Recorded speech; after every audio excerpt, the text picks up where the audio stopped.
Esta reflexión de ahora estará centrada en la modernidad, una palabra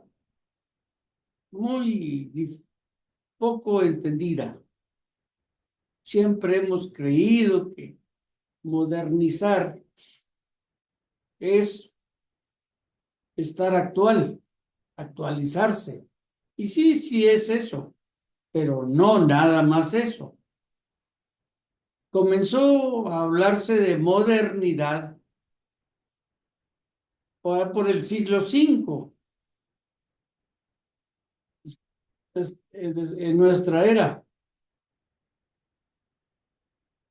Viene de modernus, el latín, que lo significa. Y siempre lo que hemos creído así, porque se hablaba de los nuevos tiempos de Roma, que era, según esto, la actualidad, la modernización de Europa se partía del hecho de que se alejaban de la barbarie. Y a partir del 5, modernus, modernidad, vino significando eso, de tal forma que cuando los europeos llegaron a México, a la Nueva España, a América, se entendió de esa manera.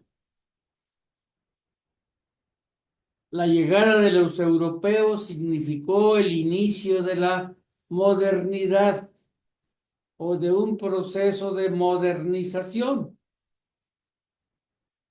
Y eso ha contribuido mucho a la confusión en los tiempos de hoy, en que esa civilización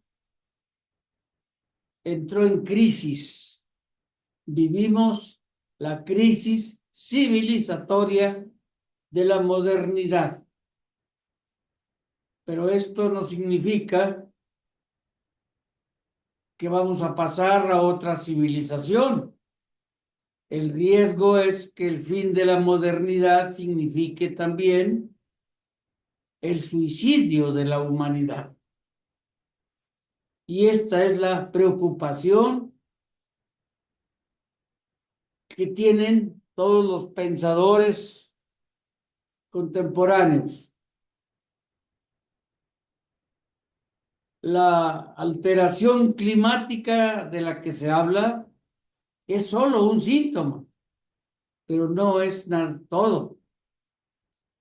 La crisis civilizatoria de la modernidad es en realidad la culminación del capitalismo como forma de desarrollo, que es una civilización de muerte.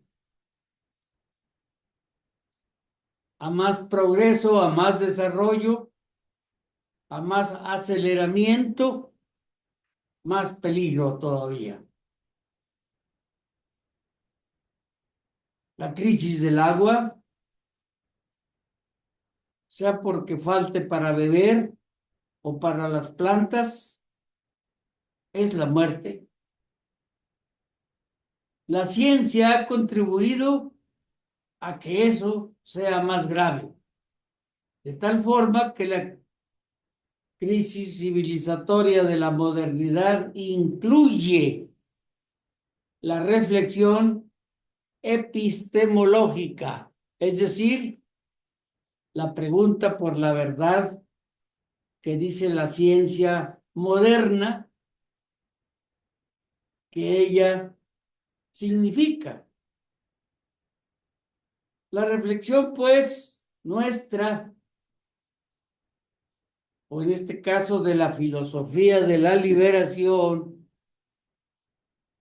de la que habla, la que sustenta y ostenta el pensamiento fundamentalmente, del doctor Enrique Dussel, que es nuestro maestro y ahora nuestro ancestro. De allí que el estudio de estos temas nos haya llevado a este esfuerzo de extender nuestra preocupación para que todos nuestros compañeros maestros, nuestros compañeros aficionados al estudio y a la reflexión, entre todos formemos una comunidad que nos ayude a salir de la crisis civilizatoria. Cuando la colonización de Europa de nuestras tierras, o sea, el continente americano, se dio simultáneamente a la colonización de África, de Asia, de Australia, de todos los rincones del planeta. Se vino caminando a nombre del progreso científico y todos los países del mundo, los desarrollados y los no tan desarrollados, hemos hecho nuestro mayor esfuerzo por salir adelante. Sin embargo, hoy, como lo dijo Walter Benjamin, hay que ponerle freno a la locomotora, esa del que llaman progreso, del que llaman desarrollo. ¿Cómo se vino dando ese proceso? Desde aquel lejano 1492, en que Colón creyó que había llegado a la India y a China.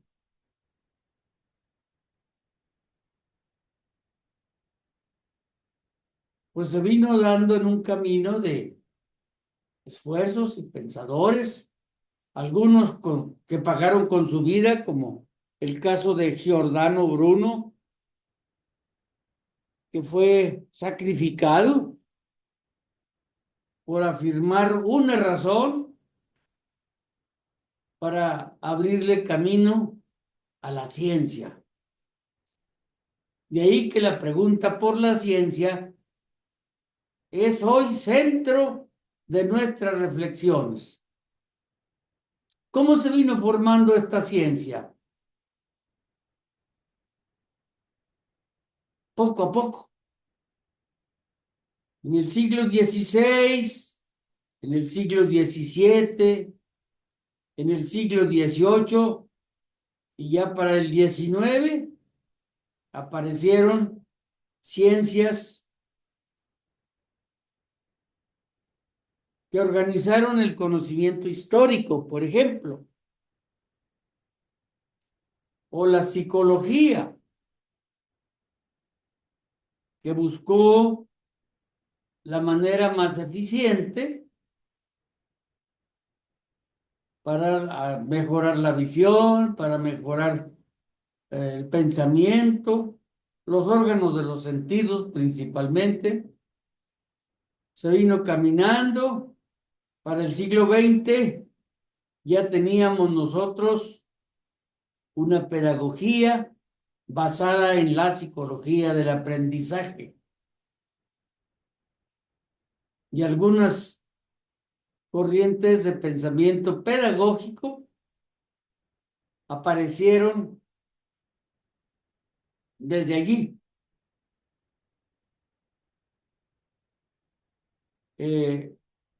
Skinner, por ejemplo, sostenía sus aportaciones pedagógicas sobre la base de una psicología experimental Desde luego que son esfuerzos encomiables que poco a poco se fueron superando. Las pedagogías de la modernidad que habían aparecido después de René Descartes y luego con Juan Jacobo Rousseau y finalmente con el gran movimiento de la Escuela Nueva, tenían como fundamento una filosofía basada en la racionalidad medio fines, que es la racionalidad técnica.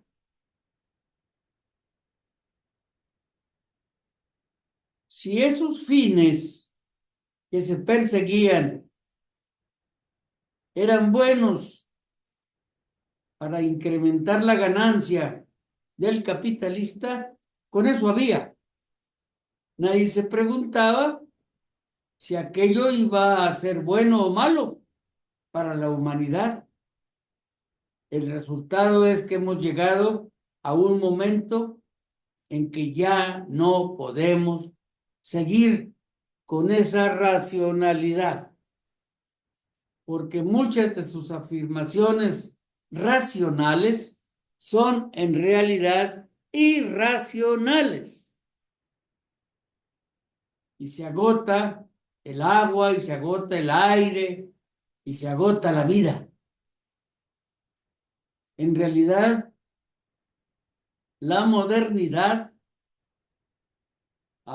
fundada en el capitalismo y la racionalidad medio fines, es una civilización de muerte.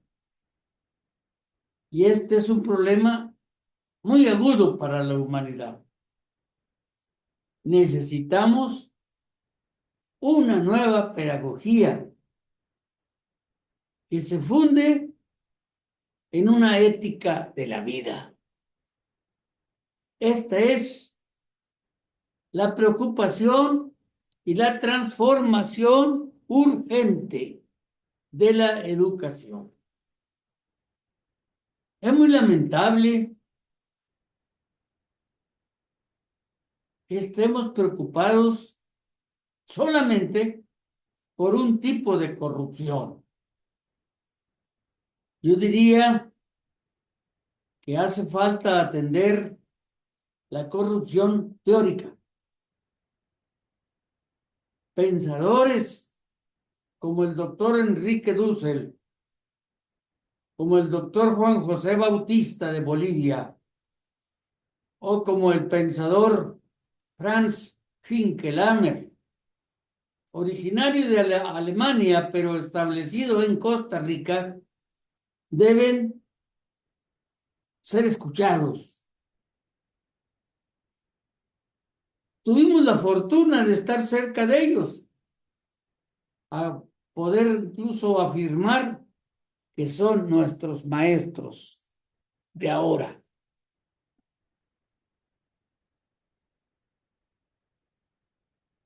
Y claro, la tarea de difundir la filosofía de la liberación nos es impuesta por la ética de la vida, por aquello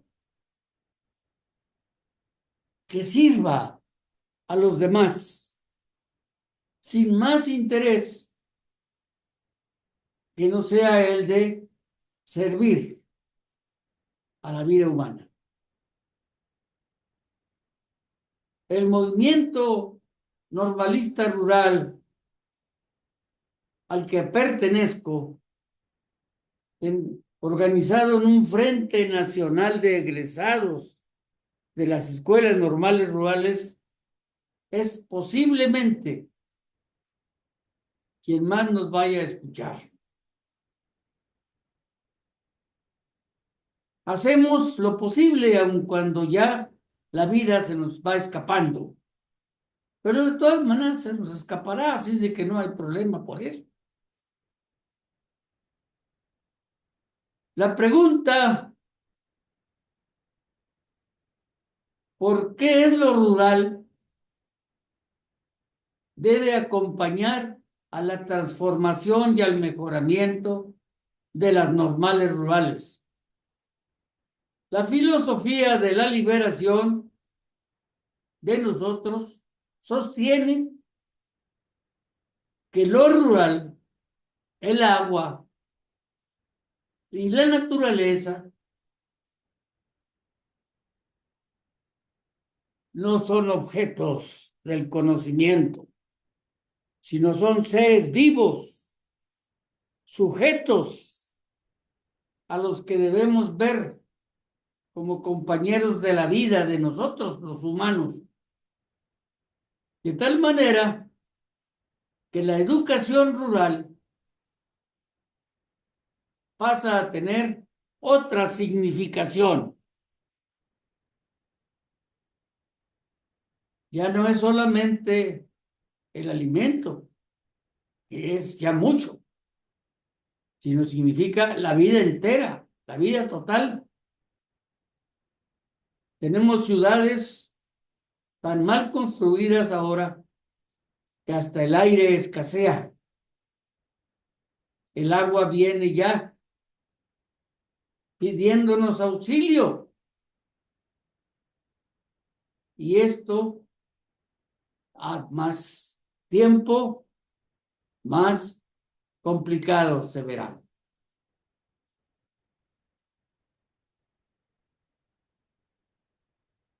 No sabemos si este anuncio apocalíptico suceda o no. Y más vale que no lo experimentemos. Lo que tenemos que hacer es transformar nuestra educación, colocando la vida y la muerte en los extremos en donde está toda civilización. Este es nuestro llamado al extraordinario gobierno que México tiene ahora. Le proponemos transformar la educación donde la vida esté en el centro de nuestra preparación. Inclusive en la formación de los nuevos educadores, la filosofía debe ir acompañando a ese proceso de formación. La política ha pasado a ser otra cosa. Lo que es en realidad son las relaciones humanas para apoyarnos en comunidad y salvar la vida en el planeta. Este es el drama que vive la humanidad ahora. Y es un drama portentoso. Y eso es lo que nos llevó a publicar estas reflexiones que acompañan nuestro estudio en la condición de maestros jubilados y de discípulos continuadores de la filosofía de la liberación. Espero que realmente les sirva. Al final de nuestras exposiciones habrá una bibliografía recomendable y siempre estaremos aquí para corresponder a sus llamados.